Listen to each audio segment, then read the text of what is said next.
Yeah, I mean, Villa are still in it. You know, Man City is getting closer and closer to Arsenal. But The only thing Arsenal will win is a teacup. you sure, boss? You don't see them winning the league? No, they're gonna bottle it Really? somewhere here. Yeah, love you Arsenal fans, but you're gonna bottle it. Wow. Yeah, watch. You watch.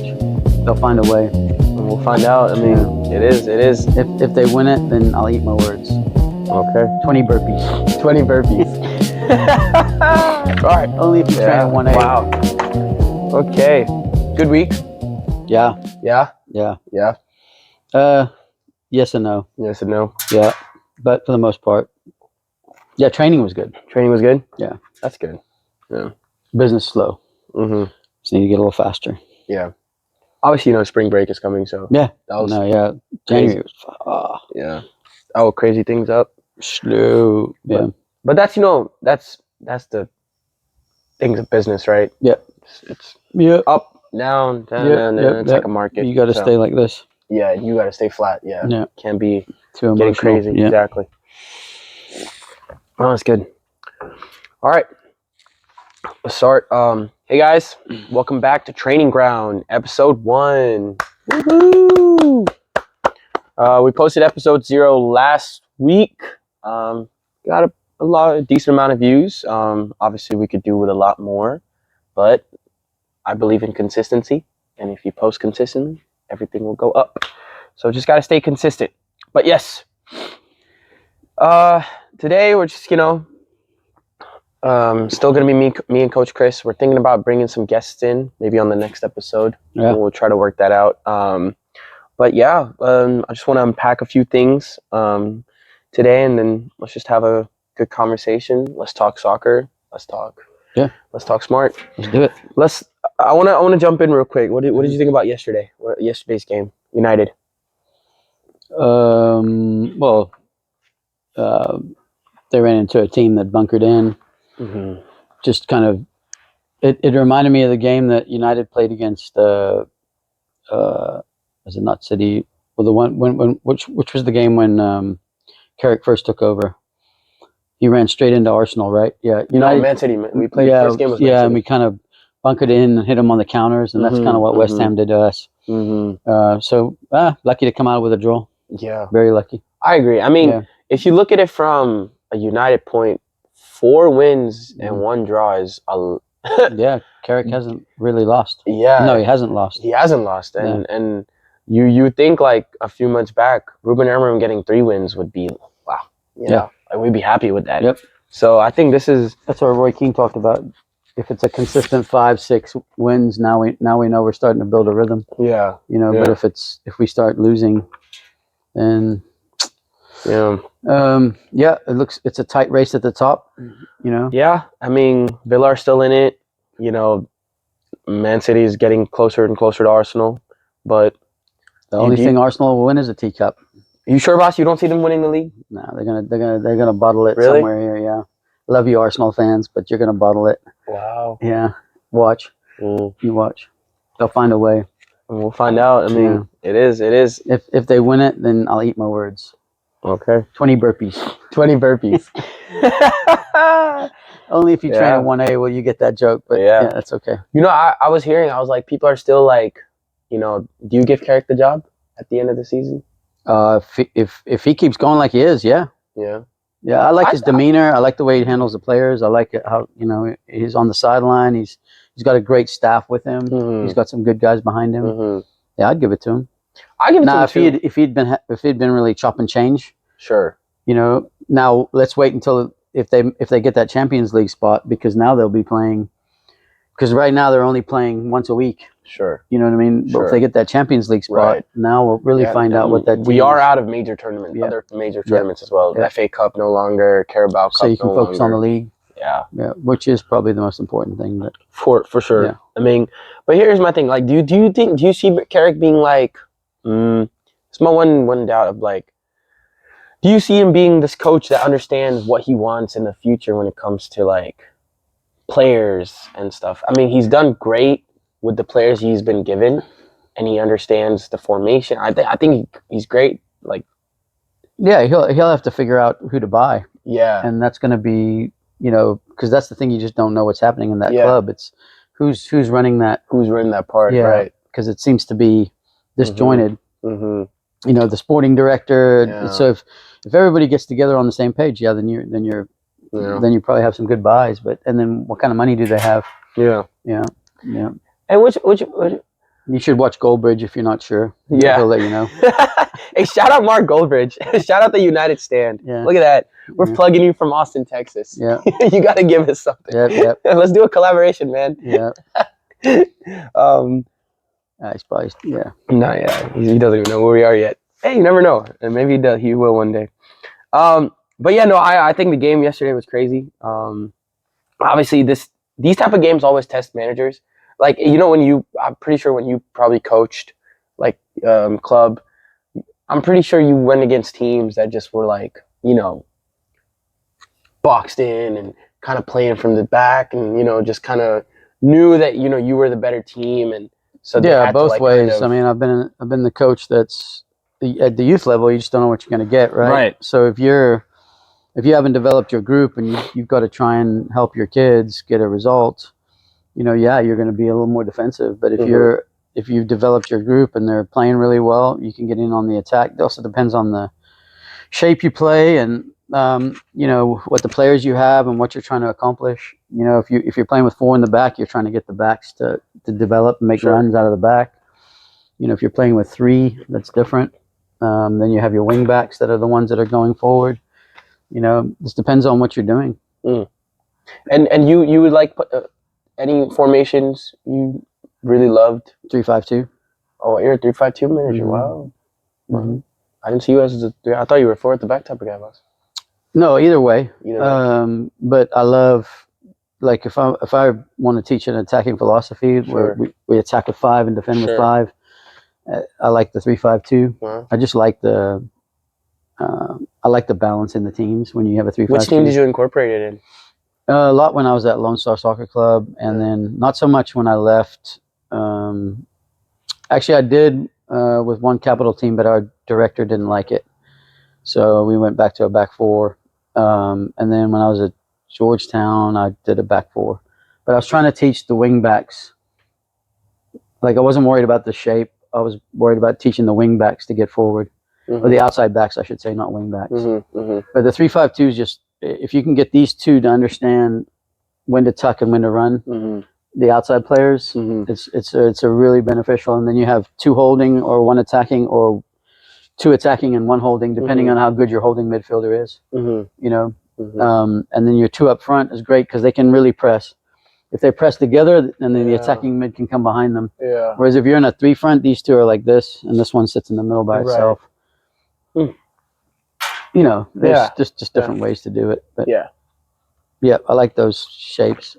I mean, I learned it as a kid growing up as being in South Africa. We played a 3-3-4. We had 2 wingers, 2 strikers, 3 midfielders, and 3 backs.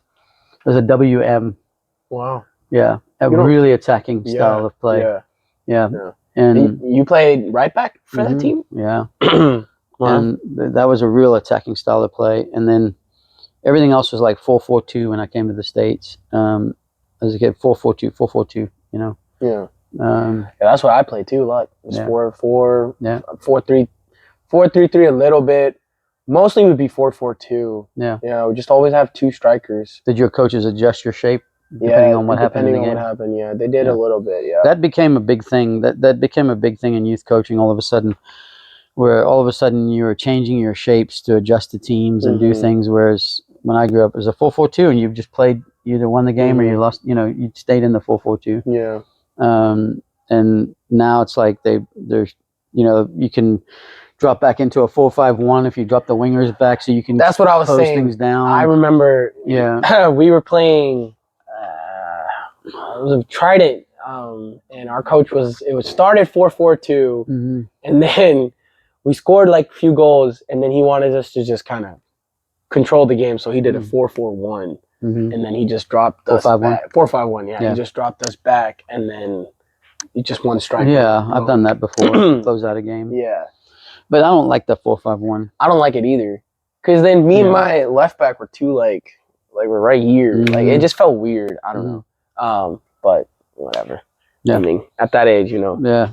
No, you're still learning, and this is the thing that kind of gets me a little bit. Is you're still learning the principles of play, Sure. and people get confused between teaching shape and the principles of play. And the principles of play are, possession, opening your body shape, where you're playing the ball, knowing what you're going to do with the ball before you get it, playing what you see. Mhm. All these little principles that you have in the games. If those kids aren't versed in those little principles, you can play any shape you want. They're still going to get.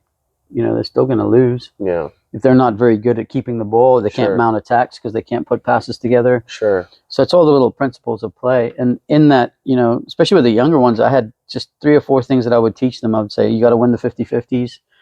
You got to get us out of the back. So I'd work to get those kids out of the back, pushing the team up. You got to find your passes to feet and have fun. Go take players on. Right. Try stuff. Yeah. If you lose the ball, we'll Yeah. recover. Yeah. And so you encourage that, and you get these little habits into them and the little principles of play. Yeah. And then you can, later on, you can worry about shape. Yeah. Yeah, I think going that's crazy with shape. I agree. I think that's a lot of the problem with kids these days too. I see it a lot.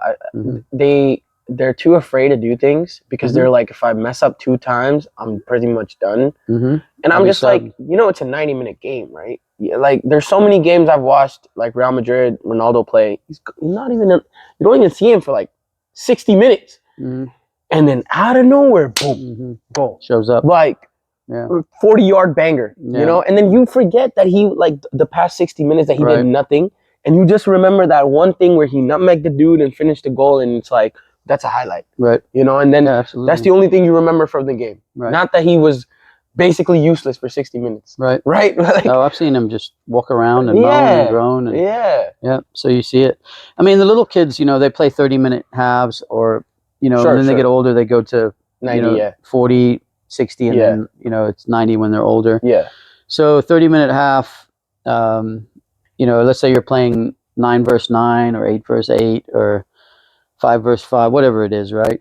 I mean, that's just you're teaching them the principles of play in there. You're teaching them how to, how to control the ball, how to connect passes together, how to communicate, how to, all these little things inside the game that are really important. And if those aren't taught, I mean, you can teach any shape you want. Yeah. I mean, if they can't put pass A to pass B together, good luck. Yeah. Yeah.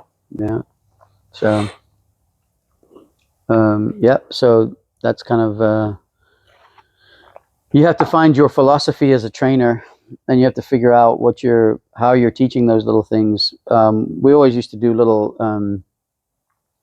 we used to give them little objectives, like I would have the manager write down how many 50-50 balls they won, and then we'd give them like a little reward if they won all the 50-50s, or let's say they put a combination of passes together. How many is it? If they could put 3 or 4 passes together, we would count the 3 or 4 passes every time they did it, and they would get a point for if they put 3 passes together. Or we would, what's another one? Getting out of the back fast. Like the ball gets played up to the strikers, and you see players walking out of the back, not closing the space down. And so I would take charge of it until they understood, and then I would start to relinquish the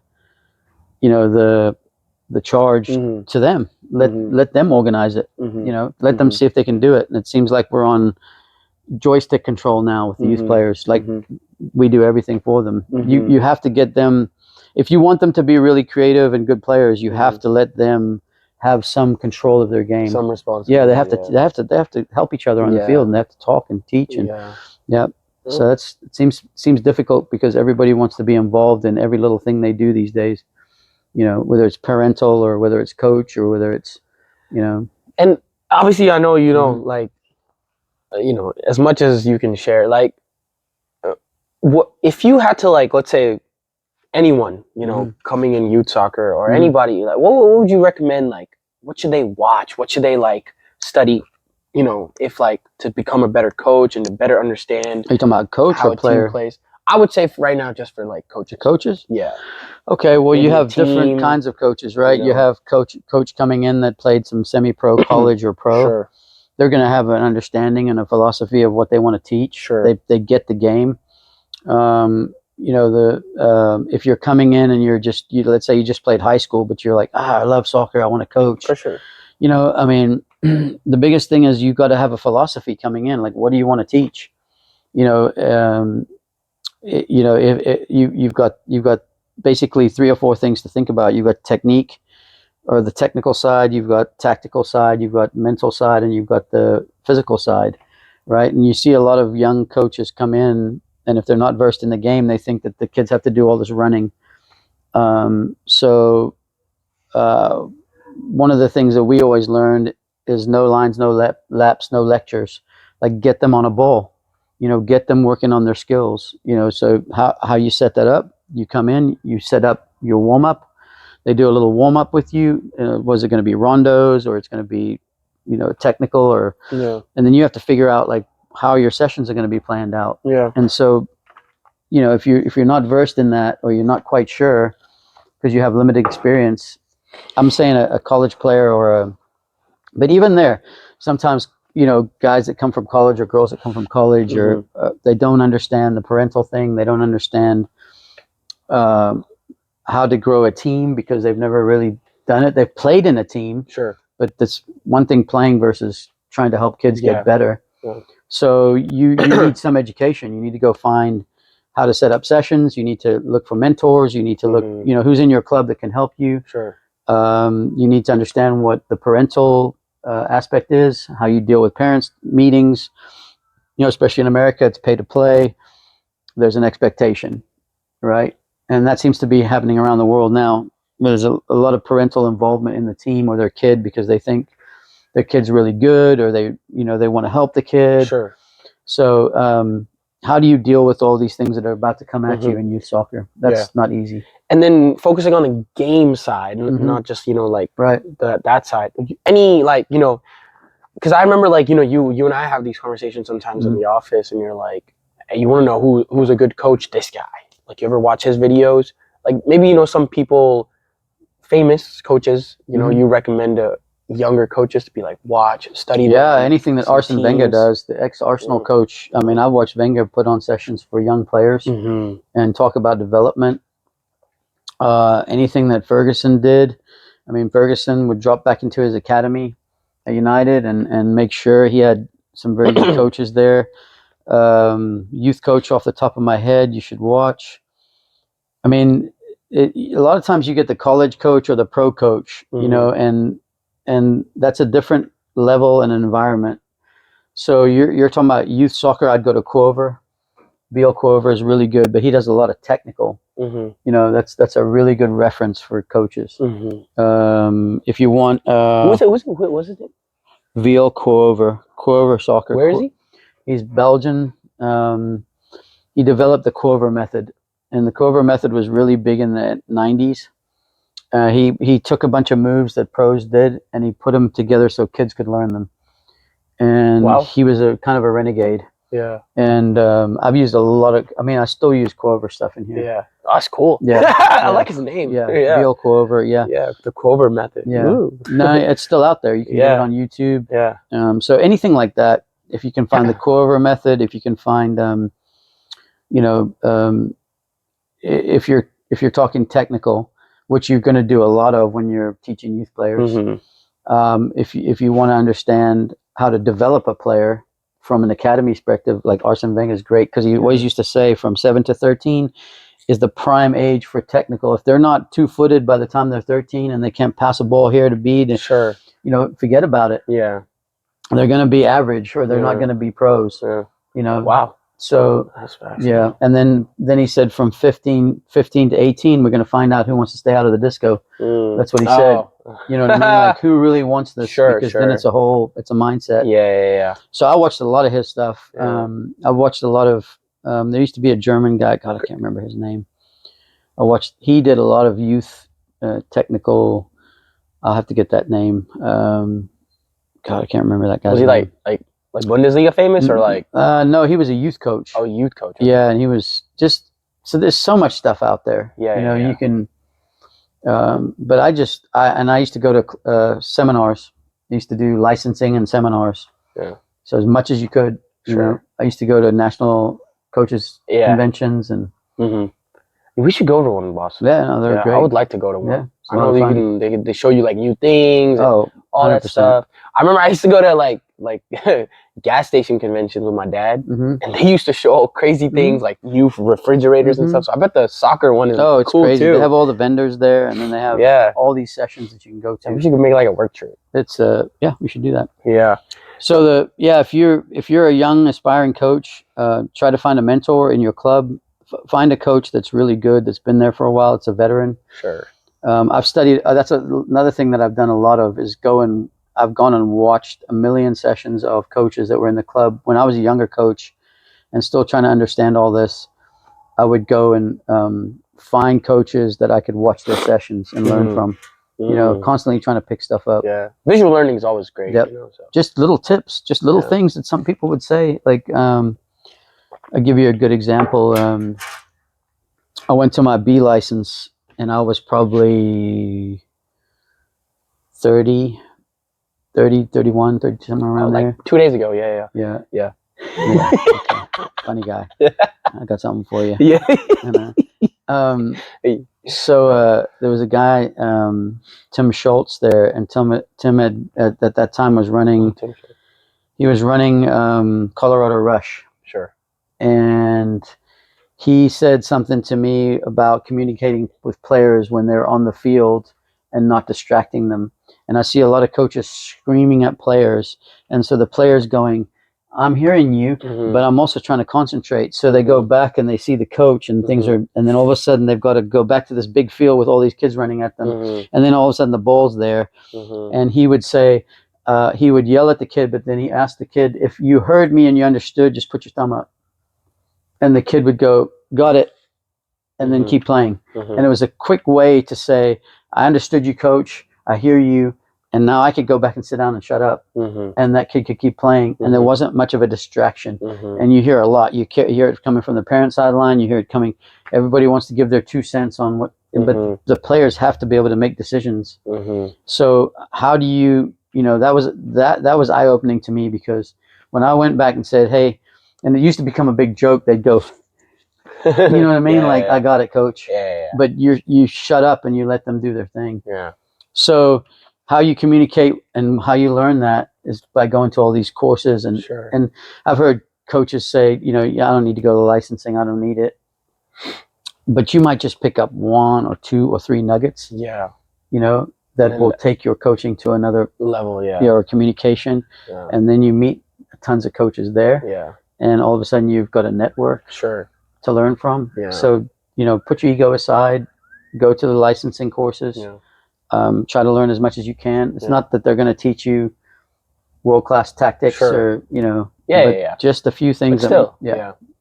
But, what is like, I want you to talk about like something, coaches should absolutely stay away from, like things, habits, or just like you must have seen it like, no, I'm not going to do that. That's like, no. I think I probably made every mistake in the book. Yeah. But like, what would be like to avoid those, to throw them out there? Good luck. Yeah. You're just going to do stuff as a coach that people are going to go, what are you doing today? And you have to have a chance to go. Exactly. Oh my God. They're just looking at you going, what are you doing? And you're in your head are going, what am I doing? What am I doing? Well, how do I fix this problem? Because the kids aren't getting it, right? Yeah. So you kind of got to figure it out. Like, let me give you an example. Yelling at kids. Sure. Post-game speeches. Keeping them sitting there for 30 minutes. Keeping them there for 30 minutes while you run through everything that happened in the game. You know what I mean? Wow. I've seen that. Wow. I've done that, and then thought that didn't work very well because you just lost your kids. Sure. Coming in at halftime and blasting everybody, and then the kids are just looking at you like, and they shut down. So how do you handle all these situations? There's so many of them, and it's all about reflection and learning. And this is the thing, that you're expected to be almost perfect as a youth coach. You're expected to get everything right. You're expected to help these kids. Each parent's paying their money, so they expect their kid to be to get hands on, but you're dealing with 15 players or 16 players or whatever it is, right? Right. Or 10 players or 12 players, depending if it's 9v9. Right. So there's no feasible way Right. at every practice and every game that you're going to get to every kid. Yeah. It's impossible. Mm-hmm. So you try to do your demos and you try to help through proper communication, right? Where you're getting them to focus and listen. You try not to give them long speeches after games. Mm-hmm. You try to, if they played very well, it's setting a standard to how they play, Mm-hmm. and you're the gatekeeper. It's just these little things and there's no way as a, you can tell me that you would never make these mistakes or you would do this and that. Mm-hmm. Okay, you're perfect. Mm-hmm. You're a 26-year-old coming in to Mm-hmm. coach soccer, and you've Mm-hmm. played college soccer, and you know Mm-hmm. everything. Mm-hmm. Yeah. Yeah, good luck. Yeah. So you're going to make mistakes. Sure. And you're going to pay for it too, because some parent will get PO'd or your director of coaching's looking at you and going, Jesus, what have I got here? Mm-hmm. But that's where it all comes into. You need to just learn and take stock of it and try to learn. Yeah. That post-game speech sounds fun though. Yeah. 30 minutes. I've seen it. Wow. Oh, I've seen it. That's crazy. I've seen What it. did they talk about? Oh, everything. Wow. How bad they were, Wow. what they did wrong, didn't show up.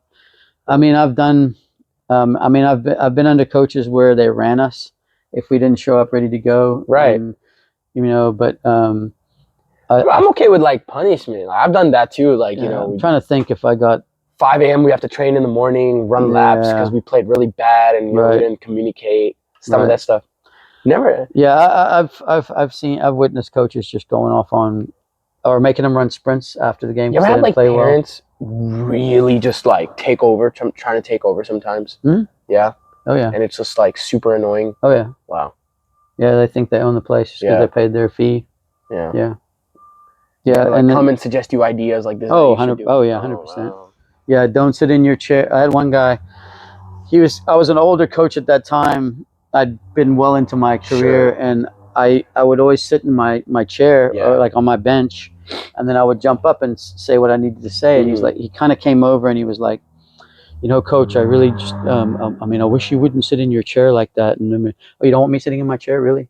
And I just laughed. I was like, whatever, dude. And I ignored him. What? And the team's not the thing about soccer is it's a player-driven game, and you're not going to be able to save everything on game day. It's impossible. If your kids are getting beat 4-0 and they're stabbing and diving in and doing all kinds of crazy things and they can't keep the ball, you're not fixing it that day. You're not fixing it that day. You're going to get beat, right? And you have to go back to the drawing board and go, right? And this is something that I think very competitive people have a hard time with. You see it a lot with dads that are super competitive, and they'll tell you, well, I played this sport and that sport. And I was like, yeah, but it's not soccer. I don't care how many basketballs you dribbled or how many footballs you threw. I understand you get sports, but we got to develop the players. Yeah. It's not head, foot, eye. So these are all things that you have to deal with as a coach. Yeah. It's not easy. Yeah. It's hard. It's a hard part of the game. Good leeway in mind. Yeah. Do you think soccer, football, do you think it's technically the hardest sport to master? I'm not an expert in all the other sports. I've never played American football. I've played pickup. I've thrown the ball around and gone out for a route, but that doesn't. I've watched those coaches. I love watching other coaches, and I've watched the technicalities that go into teaching a line to block, and linebacker has to whatever all those little things. Or a basketball player, I don't. But they have timeouts, and it's more coach controlled. Rugby. I'm a big rugby fan. I like watching rugby. I don't know the first thing about teaching rugby. So I see all the little intricacies that go into those sports. Basketball, volleyball, lacrosse. The hard part about soccer is, again, if you don't start from this age to 13 years old and you don't get your foot skills up, I'm not saying you can't play the game, and I'm not saying you couldn't learn it, but it's going to be harder. So you think about that. You think about hand-eye versus foot-eye. Yeah. It's a different I always get this argument. I always The do this. amount of touches you need to be good Exactly. is insane. Boss, I can go and throw a spiral. Maybe not 10 out of 10, but I can throw maybe 1 or 2, right? Yeah, but I don't think so. Like a quarterback, I heard it once said. This is interesting. I don't mean to cut No, you you're good. You're good. A quarterback has to fit a ball. A pro quarterback has to fit a ball into a window that's like this size, because otherwise it's getting picked off or intercepted or gone. Sure. And he has to throw across the field, and he has to throw. That's really difficult. I get it. Right. A soccer player has to be able to hit a 50-yard ball across the field and drop it on your foot with his foot. So it's very similar in the sense of our quarterback in soccer has to be able to spray passes in the air that drop right where they're supposed to go. Lisandro Martinez. Exactly. Exactly. So that skill and learning how to do all those things is very difficult. And so I don't take away from other sports. Sure, me neither. I get it. You know, like a cricket player, bowling, or a baseball pitcher. I can't. Of course. I mean, that's insane how quick to get, how they have to get that in there. So I get all the intricacies, but with your foot 50 yards away, that's hard. That's really hard. That takes really a long time to learn. And it's a wide field. Exactly. And we're not just throwing like in this line, right? Right. I'm talking you might have to switch this ball this way, or you have to send it like that way. And it's just, you see these professionals like Modric put in a perfect trivela to his Rodrigo's head and he scores it in. Like, that's tough. Yeah, and I always say, like, look, I can throw a football. Can you juggle 10 times? No. You can't. You can't. No. You can't juggle a ball 10 times if you've never juggled a ball. Yeah, I say it goes back to soccer has to be learned at a young age to be good, Definitely.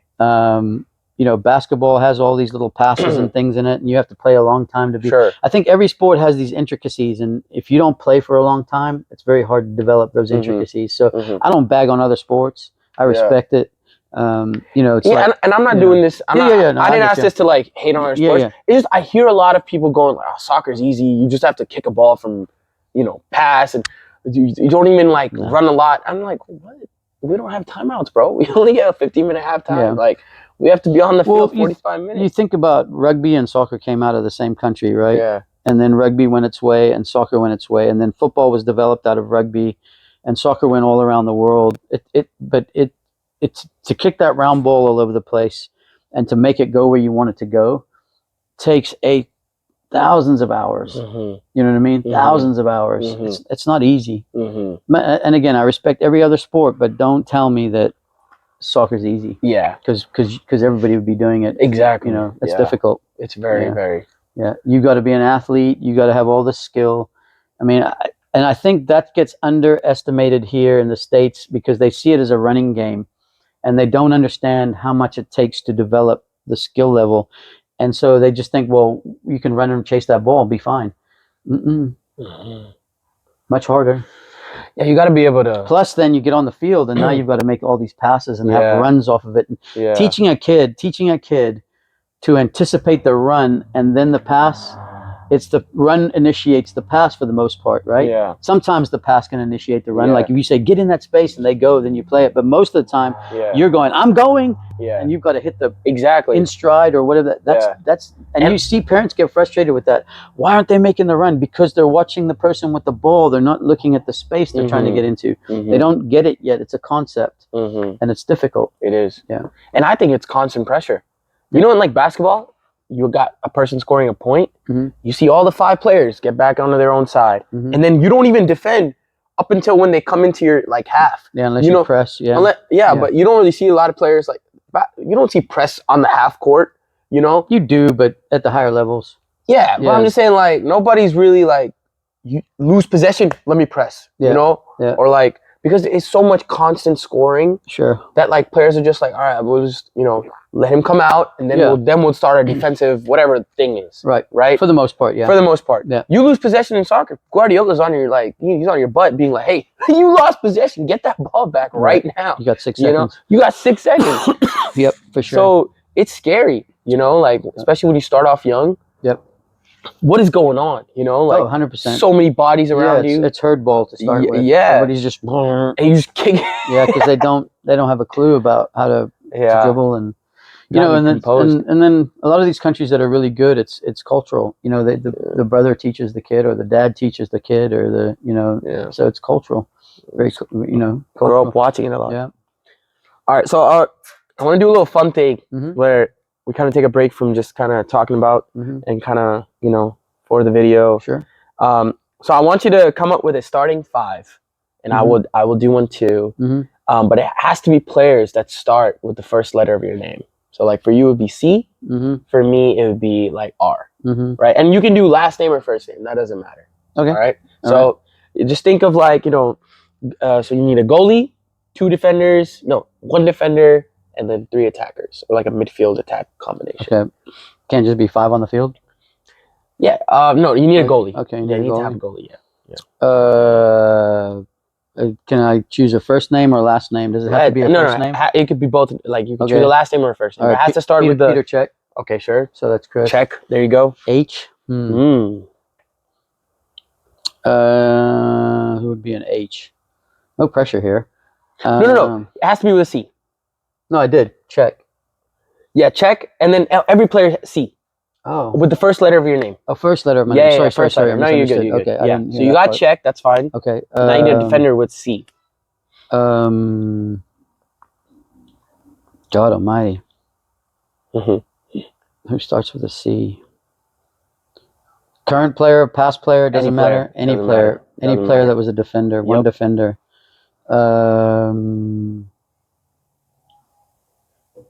Trying to think through defenders. Yeah, I'll put my goalie out. I'm gonna go with David Raya. Okay. Arsenal's goalie right now. Okay. Yeah. Defender with a C. Chiellini. Ooh, good one, boss. Mm-hmm. The Italian beast. Mm-hmm. Yeah. How's that for you? Juventus player, good player. Right. There you go, Chiellini. Wow. Damn. Okay, so now we got to come up with. Yeah, like a midfield attack combination. Yeah. 3 more. Yeah. Oh, I could go Cannavaro too, but. Oh, that's another Italian beast. Oh no. Okay. You can replace him. It's okay if you want to. No, it's fine. Yeah. Okay, now we need midfielder, forward. So we had 1 defender, 3 attackers. I'm going midfield. Let's see. Who's a midfielder with a C?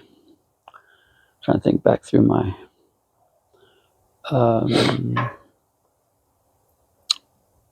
Here, I'll go ahead. I'll go as my defender. I'll put Ramos. Okay. Yeah. Sergio. Yeah. Okay. Yeah. Very good. Yeah. I think you have this planned out. Well, yeah. I think you're on top of me here. Yeah. I think you had this. I mean, it's not a race. I just want to hear who you choose. I think you set up another C. Let's see. So we've got Chiellini. Then we've got to have. Who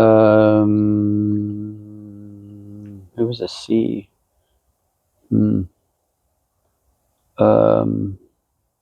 Man, I can't think right now. I don't know another C attacking player. I'm trying to think on my strikers. Enzo Cifo, the Uruguayan. Was it yeah, he was Uruguayan. I think it was a C. Or was that an S? C, yeah. C? Cifo? Yeah. Okay. He played back in the 80s. Mm-hmm. Played for Uruguay and played for...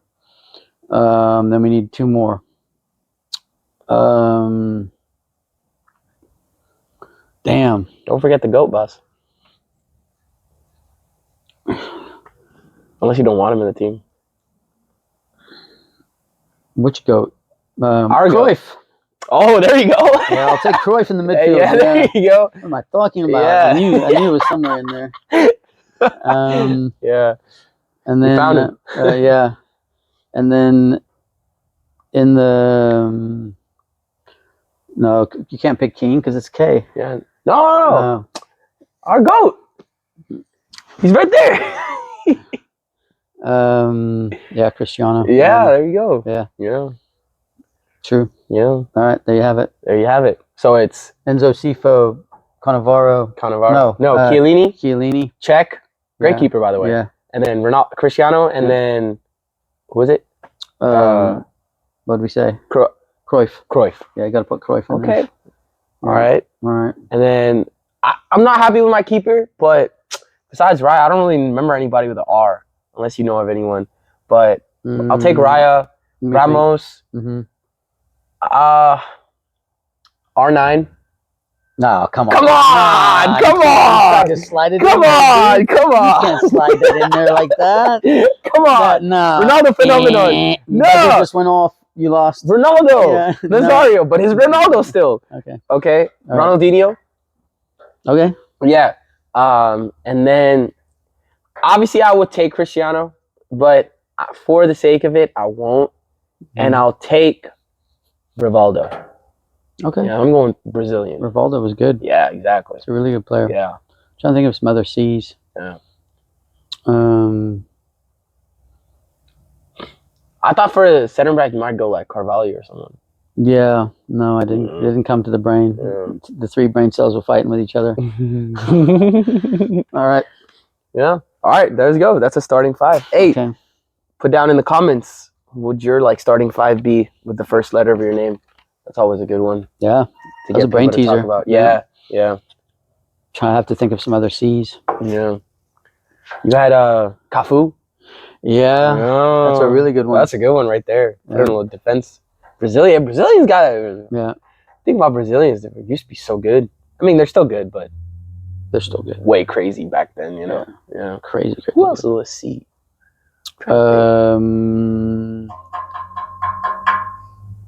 What was his name? What was the other Brazilian that played for? Carlos Alberto? Yeah. Yeah. He was also good too. Yeah. The stocky little. Yeah. Right. Oh, I could have gone Ruud Gullit. Yeah. Wow. Look at you go. I know, you're cooking. Yeah. How I much coffee? Is in coffee. that? Yeah, I drank a lot of coffee. I I could have gone Ruud Gullit. Right. He was a great player too. Very good. player. Dutch. Great. Yeah. And this brings me to my other, since we just said Dutch, who do you see winning the World Cup? Oh, I don't know. Shit. That's a big conversation. Who would you like to see win the World Cup? I'd go with my boys. South Africa has to win it once. Never gonna happen. Yeah. I mean, Come on, Bafana. Shout out. Come on, Bafana. Get that World Cup, boy. Come on, boys. What's wrong with you? Let's go. Say something in South Africa to them. Ons gaan lekker speel, man. Yeah, there you go. No, I mean, I want Portugal to win, but you know, England can, I think, win it.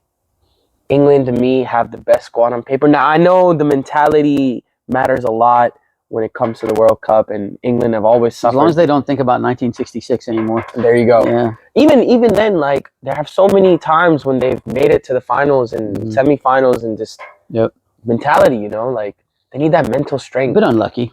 Unlucky against in 90 when they lost in PKs. Mm-hmm. It's the penalty shootouts. They just can't handle them. Yeah. I don't know what it is. Even in the Euros against Italy, you know? But, I mean, the Germans are down a little bit. yeah. The Dutch are always a handful. Spain's going to be You think tough. Argentina can do it again? Yeah, they have a lot of players out there. They do have a lot of players. Yeah, the Brazilians will always bring something. Sure. I don't know. Yeah, it's tough This to is say, weird. right? It's so weird. You don't just see that team and you go, whoa, Right. you know? And let's not forget Morocco somewhere trying to find their way to some final or semifinal. Yeah. Because they did it last time. And then they made it to the AFCON final too. Yep. So you know they're definitely a team. Senegal. Yeah, Senegal. Senegalese are, Yeah. I would say, like, never sleep on any team, to be honest, in the World Cup. the Africans are getting better. Mm-hmm. They're getting better. They're getting more structured, more, you know. So that's, you got the Asian teams, you know, Yeah. not that they're going to win a World Cup, but Sure. the Japanese are a handful. Yeah, South Koreans are good too. Yep. Yeah, So- I know they're gonna miss Big Boy Son, unless I think he might play. I don't know yet.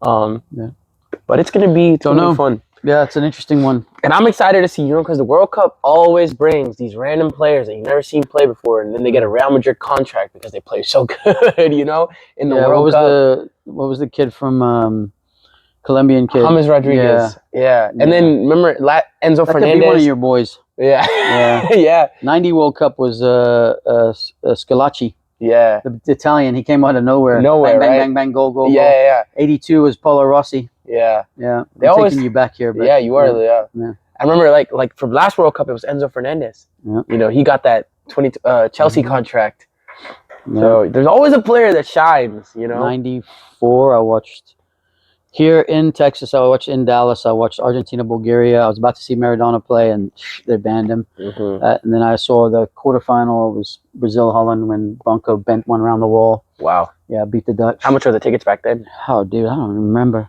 Not this much. Yeah, That's for sure. crazy. Can we like Yeah. that is insane. Yeah, $1,100 for a bird's eye view to Yeah. watch World Cup Yep. game is crap Yep. money right there. So we got 2 stadiums within 3 hours of us. Yeah, So hopefully, we can go and watch a game. yeah.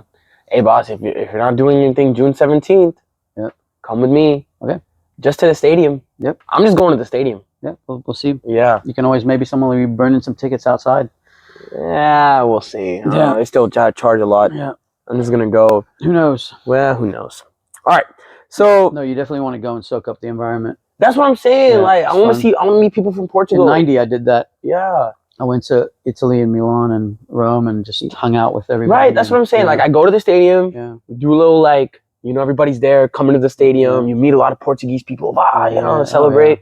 And then you just go to maybe like a close by watch area or Yeah. something, watch the game. Yeah. I don't need to go inside. Yeah. Now, I want to see Ronaldo for sure. Sure. So I'm going to camp out maybe by the bus area a little Sure. bit. That's awesome. Cry. Yeah. No. I probably will. Man crush over here. Pass No. out. I love him too much. He's too goated. All right. So that was a little game I wanted to play with you. Obviously, I'll do more. But I really want to talk about, for a little bit, and I really want you to I want to get your take on this. Like, what is just some differences, you've experienced? Because obviously you've done both, Mhm. between club and like obviously now when you do private coaching. And which one do you prefer? I love coaching teams, but I don't sometimes don't enjoy the game day as much. But I love the process of teaching Mm-hmm. so either way, if it's a small group or if it's one-on-one, because one-on-ones I can really get nitty-gritty. We Mhm. can really get into how to lock your ankles, how to hold your technique, how to get better, getting a lot of touches. And then if you have a small group, and especially if they've been with you one-on-one, now they know what's expected. Now you can really work with them. If, let's say you have a group of 10 kids or 8 kids or 7 kids, whatever, 5 kids. So that's a lot of fun. But there's something to be said about going to a team practice and getting the kids to understand what it takes to. So I'm good either way. Mhm. Being a private coach is definitely challenging because you got to be on the floor a lot. Mm-hmm. You got to stand with the kid. You got to really help them through everything. Mm-hmm. With being with a group, you can do more kind of fun games and you can throw stuff in there to help them. So either way, to me, it's not, A big difference. yeah, no, I don't. You just have to handle a group differently than you do. Sure. That's when you're, Sure. how you handle expectations and how you're teaching habits and how you get them to focus and all these little things that you got to learn as a coach. And do you think and this goes out to players and parents, Mhm. you think aside from club, kids should also do private training? Yeah, depending on how good you want to be. If you Mhm. just want to go and play in your rec team in 2 days a week and you're like, Mhm. I just enjoy soccer and Sure. okay, fine, no problem. Mhm. But if you want to get better, yeah, private training can help you a ton because we can really dial into what you need to do to be better. Mhm. And we can help you understand the game. We get parents here that, the U.S., if you're a foreigner watching this, you have to understand something about the U.S. You get a lot of parents here, a lot of kids here that the parents have never had any exposure to soccer. And so I get comments online like, oh, it's football. What you talking about? But what you don't understand is you live in the U.S. where the exposure to soccer is not. They've played other sports. They've played American football. They've played basketball, or they've done dance, or they're like, I don't know anything about soccer. Mhm. Can you please help us? Mhm. So helping them, educating the parents, just helping the kid understand how to work on their own. And we're putting programs into place to do home training. That'll be coming online soon. And then, and so, yeah, I think it's really important. Mhm. Now, again, if you don't think you need it, if your kid's going out in the backyard and they're going at it and they're watching YouTube. I've had a kid that came to me who could already juggle. He used to watch YouTube videos. That's how he learned to play. Sure. But I was able to add just a few tweaks, Mhm. and he became a hell of a player. So there's different there's all kinds of Right, different, right. they could come to you really good, but they need an edge. Mm-hmm. They're hit a plateau and they need to get better. Or they could come to you and they don't know what's going on and they're like, please help me. Or they could come to you when they're younger and they're pretty good, but we need to, help them. So it just depends on the kid, Mm-hmm. and the parent, Yeah. So yeah. And then I have a little stat here. Mhm. It says, and found this online, Mhm. kids who incorporate private training about 2 or 3 hours a week on Mhm. top of their club, Mhm. like just normal training, Mhm. show about Mhm. 62% more development I believe it. in the game of I soccer believe it. than a Mhm. kid who's just going to normal. Well, if you just go to your normal practice, and now listen, there's a lot of good clubs out there, and then there's a lot of clubs. To me, it all depends on the trainer you get. Mhm. Who's in the club teaching you. If they're just throwing a ball out there and letting you play, yeah, you're gonna grow and you're gonna learn to play, and you could develop that way. I did a Mhm. lot of playing pickup soccer, playing here, playing on this park, doing this, going, having scrimmages, playing indoor. Yeah, you need to do all those things, but what's that trainer doing to really enhance your skill level, especially if you're starting at like 7 or 8 or 9 years old and you're going to 13? What are they doing to really, how many touches are you getting in that session? What's the emphasis? Are they spending 30 minutes on technique? Are they really, the best coaches I've seen all spend 30, 40 minutes on technique. Mhm. They're trying to get you technically better Mhm. so you can get your head up, so you can play, so you can Mhm. connect passes, and then they put it into a game format. Mhm. That's a club session. Mhm. So, but I'm going to get you here, and we're going to get 3,000 touches Mm. just to warm up alone. Just to warm up alone. 900 so Yeah. touches, right? Yeah. So I'm going to get you 3,000. So if you're getting a couple of thousand, and you think if you're playing, if you're going to a club session, it's an hour and a half, and you're doing 30 minutes of technique, you maybe get 1,000, 2,000 touches, and then you're going to Sure. play a little bit. But when you play, you're only going to get the ball for so much. Yeah. Right? Yeah. And so we have that little added bonus here of Mhm. being able to help you get. No, it's a lot. It's yeah, a lot of touches. yeah. It's a lot of touches. Yeah, tons of touches. I would say, like, I've done club training myself. Mhm. When I trained in India, like, I remember what we would do is stretching. Mm-hmm. Be like 10 minutes of that, Mm-hmm. and then after that, the coach will like show like a drill Mm-hmm. in which you go one by one, and then you do the drill, Mm-hmm. and then play. Mm-hmm. And then in the playing, you best players would probably keep the ball most of the Mm-hmm. time. Of course. We're kind of just left here like Right. to defend and do all the dumb stuff, like Right. you hardly get the ball. Sure. And then you come out of the session being like, man, I didn't even what, I didn't even get to touch the ball that much. Exactly. You don't know how many times I've heard that. Yeah, like that's like so tough as a kid. So again, that goes back to my point in the beginning. If Yeah. you're a young coach and you just do a warm up and one drill, and then you Yeah. throw them into a scrimmage, Yeah. what are you teaching there? Yeah. So you have to have a plan for your sessions. I've heard there's all kinds of ways to teach. They have this method right now where it's play, train, play. I like the first 30 to 40 minutes to be technical. We're going to get on a ball. We're going to do footwork. We're going to do some ladders. We're going to do all kinds of little footwork stuff. We're going to do touches. We're going to do kick bounce. We're going to do all those little things. And then we're going to move in. Maybe at the beginning of the season, we do more of it. And as we get into the season, less of it. You know what I mean? We get versed in our technique. Maybe we're doing 20 minutes or 10 minutes. And then we're going into more, like passing drills and exercises and shooting, Sure. So how are you setting that up? If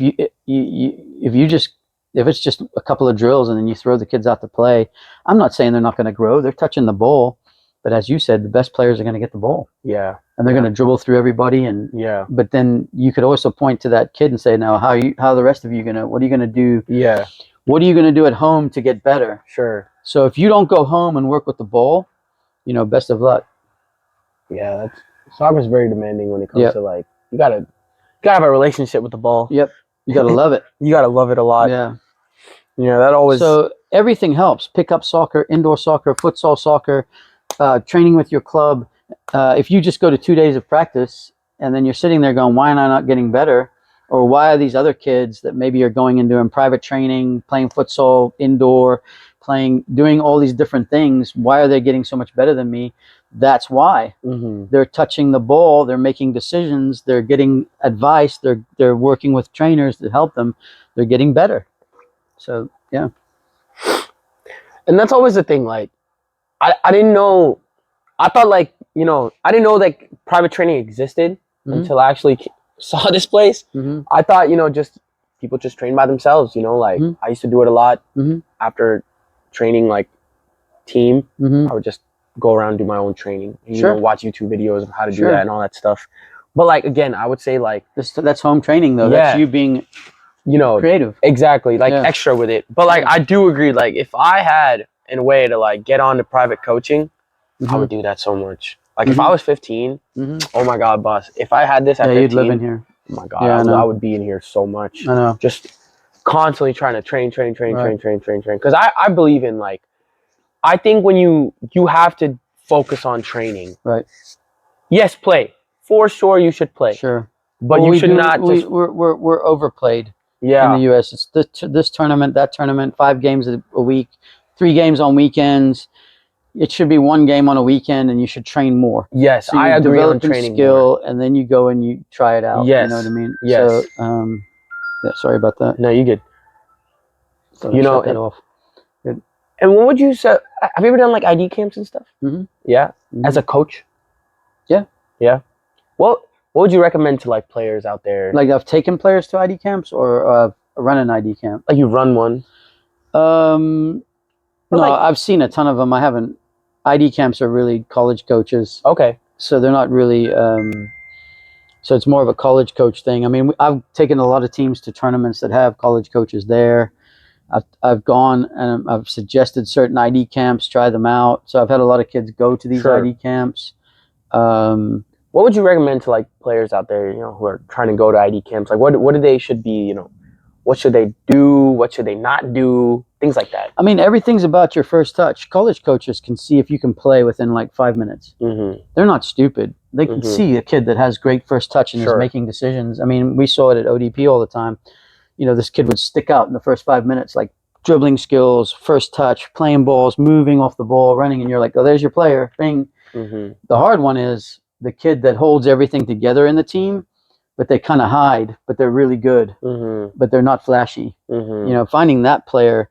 So that takes a little bit of time. You have to show yourself, you know, because you can pick off the good players quickly, you know, but there's always those kids in the group that are really good, but they're just not flashy.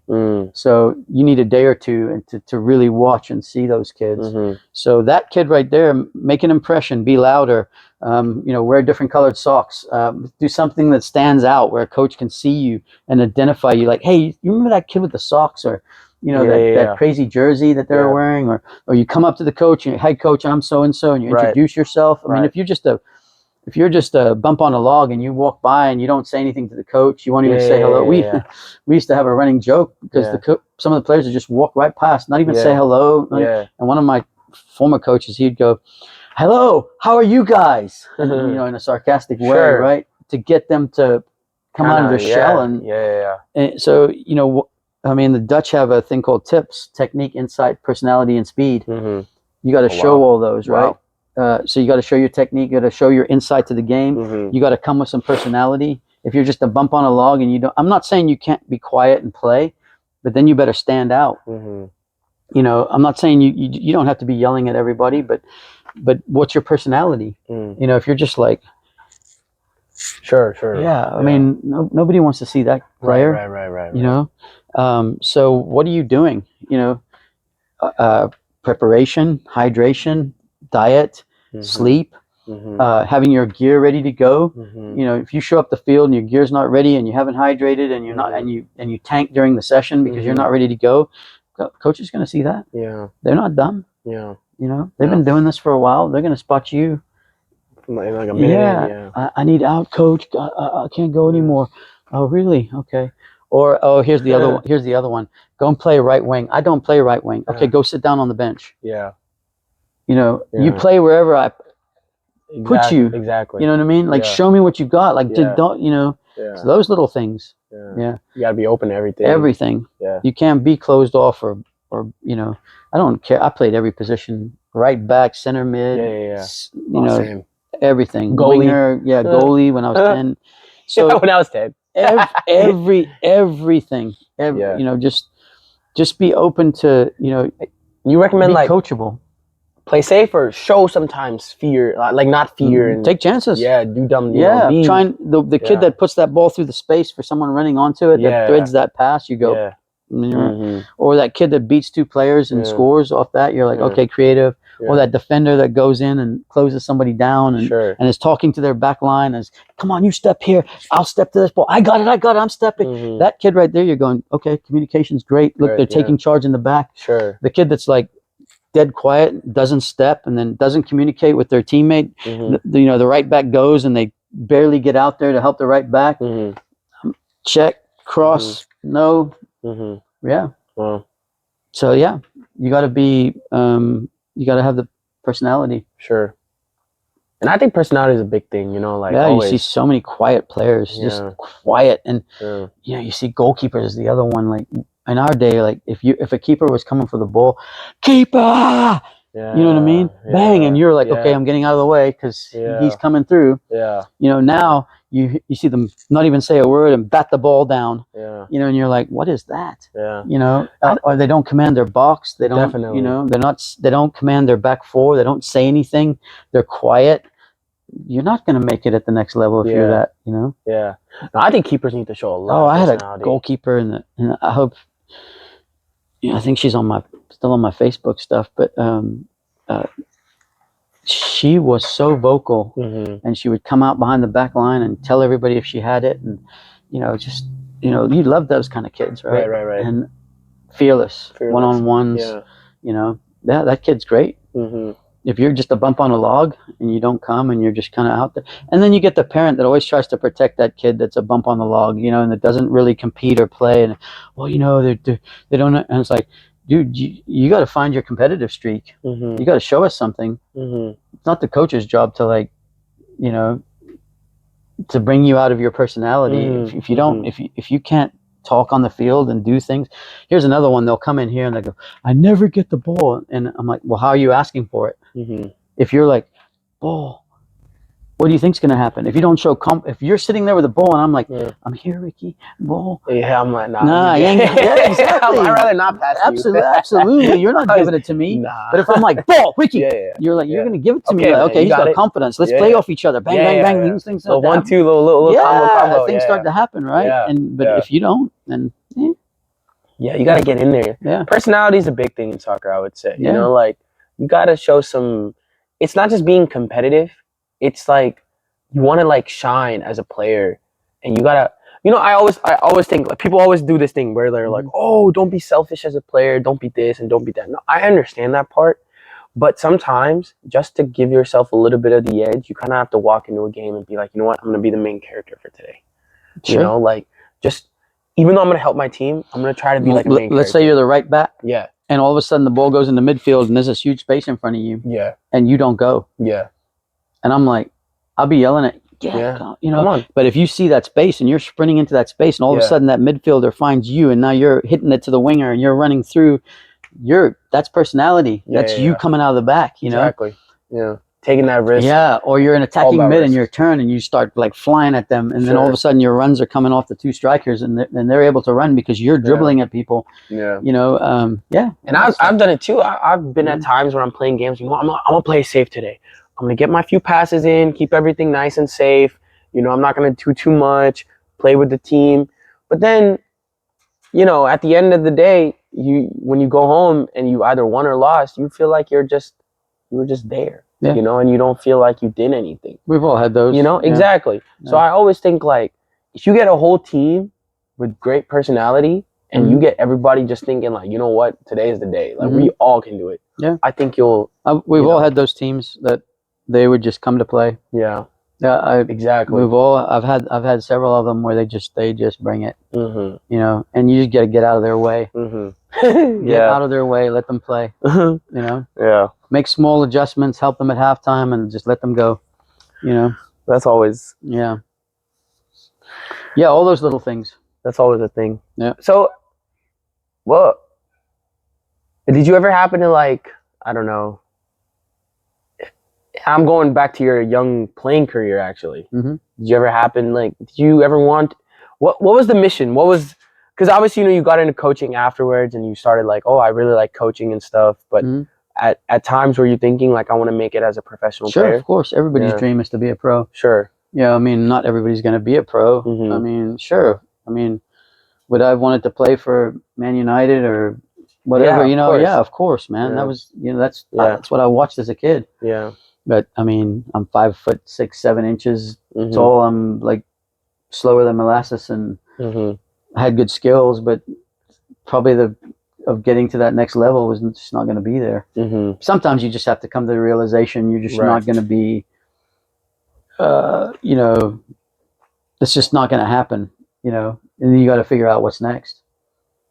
I think I was always destined for being a good coach. Like all those little Mhm. missions and things, all the little playing and all the stuff I did, Mhm. and watching other players play and watching really good youth players play and listening to coaches, because I just Mhm. soak all that up. Mhm. I would listen for things and I just Mhm. took it all with me Sure. as a coach, Sure. Yeah. So yeah, of course I wanted to be a pro. Mhm.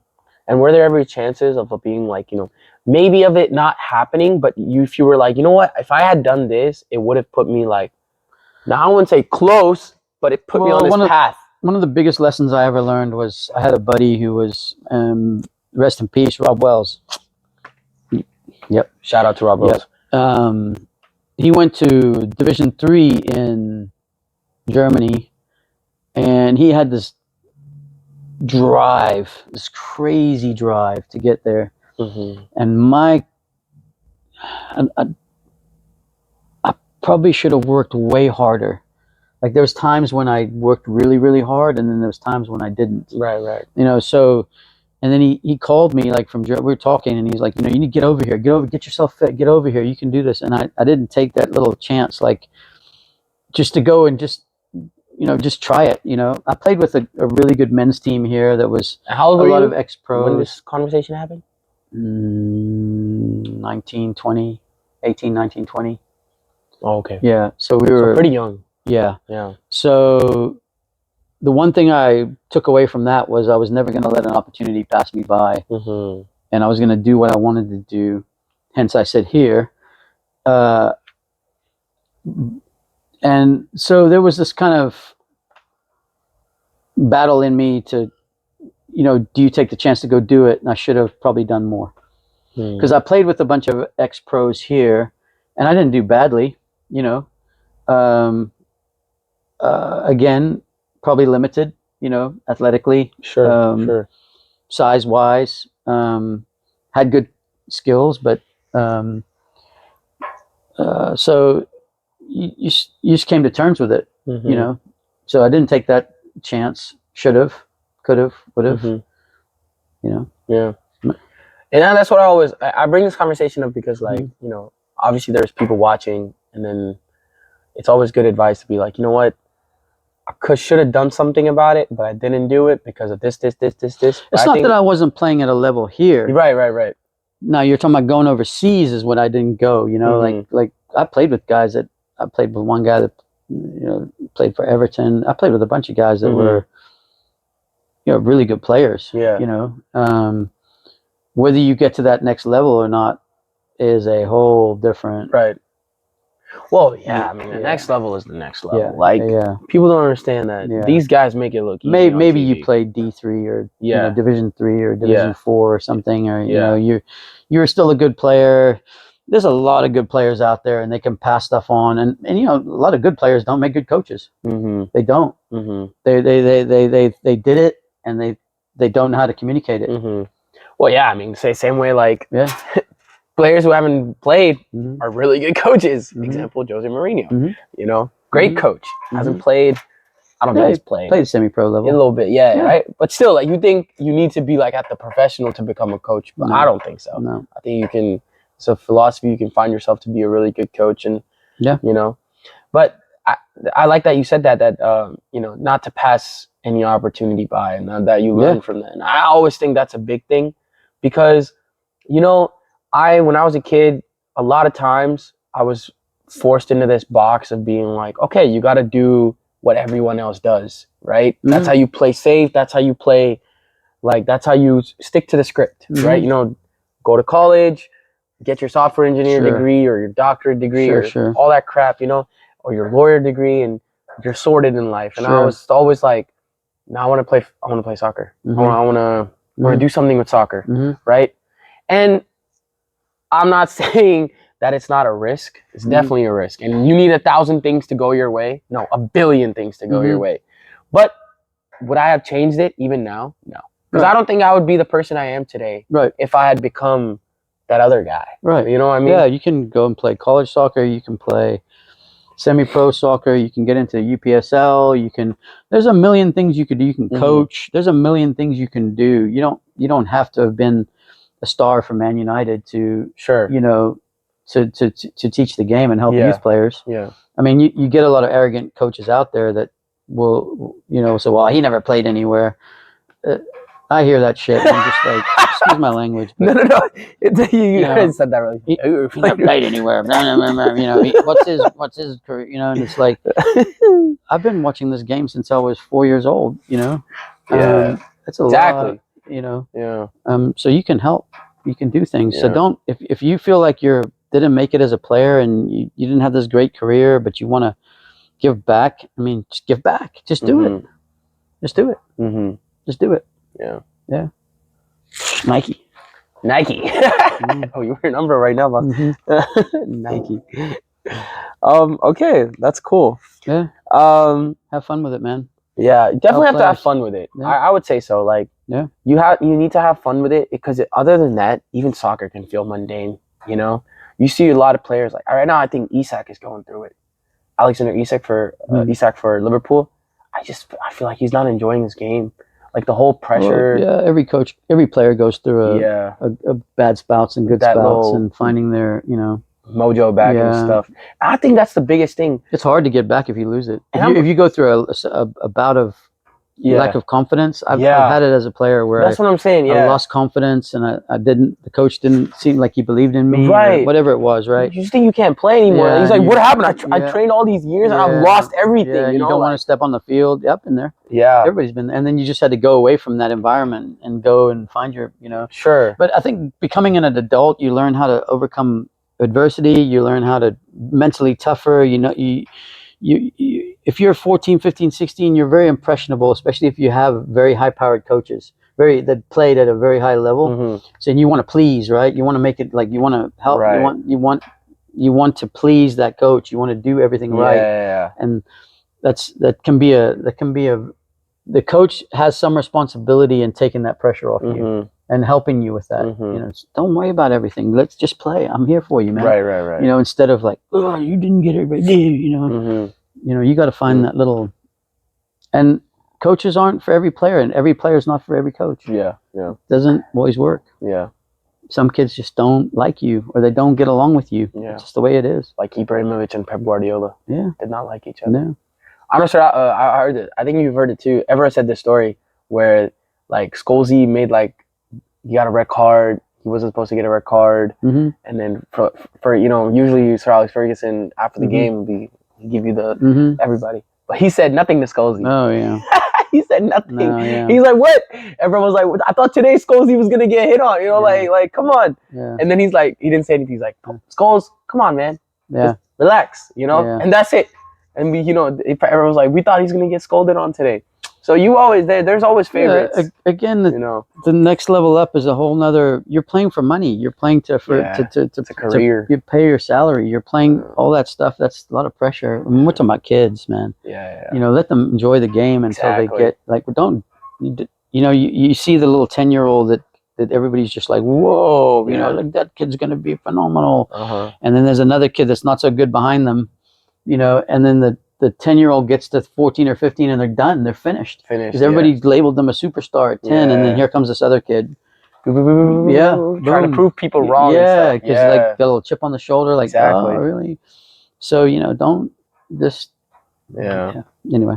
I do agree with that. I do see that a lot. Like these certain kids will get hyped up at a young age, and then they also We've got 'em start in getting a little egotistical, and then they'll be like, I don't need to do anything. I'm already good enough. Yeah. And I'm like, I don't know about that, man. You know, Yeah, this no. game is really Oh, hard. it'll bring you back down It's to really yeah. hard, dude. Yeah. Like, you start playing with people who've been possessed by soccer, Yeah. they'll show you how this game is played. Yeah. And I've played against some of them. Yeah. I'm not trying to play with them. Oh yeah, again. no, it's definitely. That's We've all the had those scary moments. side. Yeah, we've all played with really good players, and we all have our, stories. And Yeah. So, all right, I'm gonna take a pause for. I think that's today's episode. okay, All good right. stuff. Yes. Got a feel for 1A soccer and coaching and philosophies and hopefully for the parents and players out there, you know, if you're having trouble in deciding like, oh, how should I, should I do private coaching or should I just do club and stuff? Hopefully this episode helps you a little Sure. bit, Obviously, we do private coaching as a business. We're not trying to like push anything on anybody, but I definitely think even if I was a player, like if you have the time and the effort and the will to start becoming even better in your game, I definitely would give private coaching a chance. Yeah.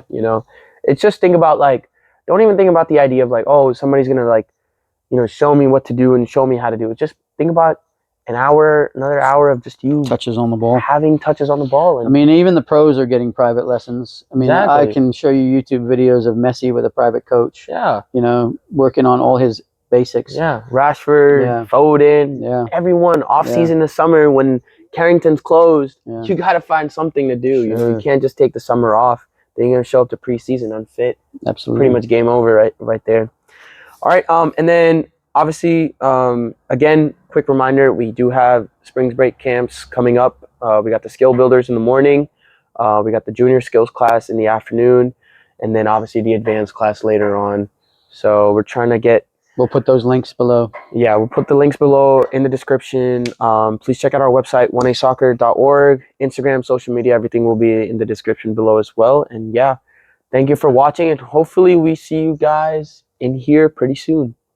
Thank you guys. Peace. Appreciate it. This is Coach Ricky and Coach Chris. See you guys later. Saying goodbye. Bye. Bye-bye.